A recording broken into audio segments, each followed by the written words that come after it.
Véhicules et commerces incendiés, barrages, scènes de panique et attentats contre les forces de l'ordre, le Mexique est secoué par des violences après l'annonce de la mort de l'un des chefs de cartel les plus puissants du pays.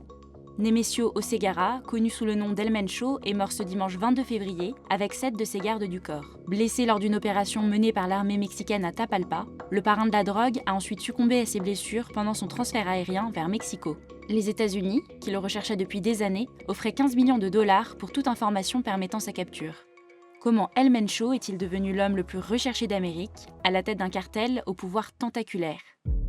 On dispose de peu d'informations sur Nemesio Oseguera.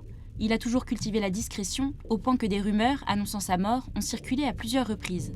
Né en 1966 dans une famille modeste du Michoacán, une région marquée par les cultures illégales de cannabis, il émigre jeune aux États-Unis où il est condamné pour trafic d'héroïne. Après avoir purgé sa peine, il est expulsé vers le Mexique et rejoint les rangs du cartel del Milenio. En épousant la sœur du leader de ce cartel, il s'installe définitivement dans le milieu du narcotrafic mexicain.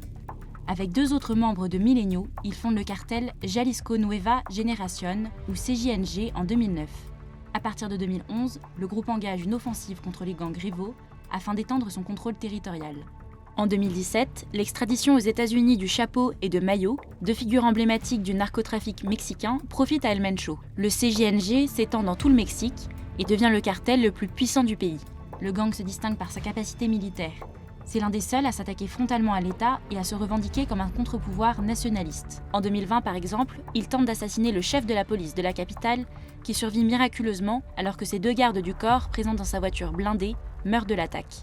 Aujourd'hui, le CJNG compte 15 à 20 000 partisans loyaux et violents qui font régner la terreur et produisent chaque jour des centaines de kilos de méthamphétamine, d'héroïne et de cocaïne. En plus du trafic de drogue, les activités du cartel se sont progressivement étendues à d'autres activités criminelles telles que l'extorsion, le vol d'essence et le trafic d'êtres humains, selon l'agence antidrogue américaine. Ces activités criminelles lucratives auraient permis aux gangs d'amasser une fortune de plusieurs milliards de dollars. La mort d'El Mencho à 59 ans est un coup dur porté au narcotrafic mexicain. El Menchito, le fils du parrain, se trouve actuellement en prison aux États-Unis, condamné à perpétuité, ce qui laisse présager une violente lutte de succession au sein du cartel. Le CJNG a réagi violemment à la mort de son chef et mène des représailles, notamment à l'encontre des forces de l'ordre. Se registraron 6 agresiones, donde lamentablemente perdieron la vida 25 elementos de la Guardia Nacional, un custodio y uno de la Fiscalía General del Estado. Plusieurs pays, comme les États-Unis, ont appelé leurs ressortissants présents sur le territoire à rester à l'abri et ceux qui avaient prévu de s'y rendre à renoncer aux voyages non essentiels. Différentes compagnies aériennes ont d'ailleurs détourné leurs vols à destination du Mexique. Les autorités mexicaines espèrent éviter une aggravation des troubles à 4 mois du mondial 2026 de football, co-organisé avec les États-Unis et le Canada.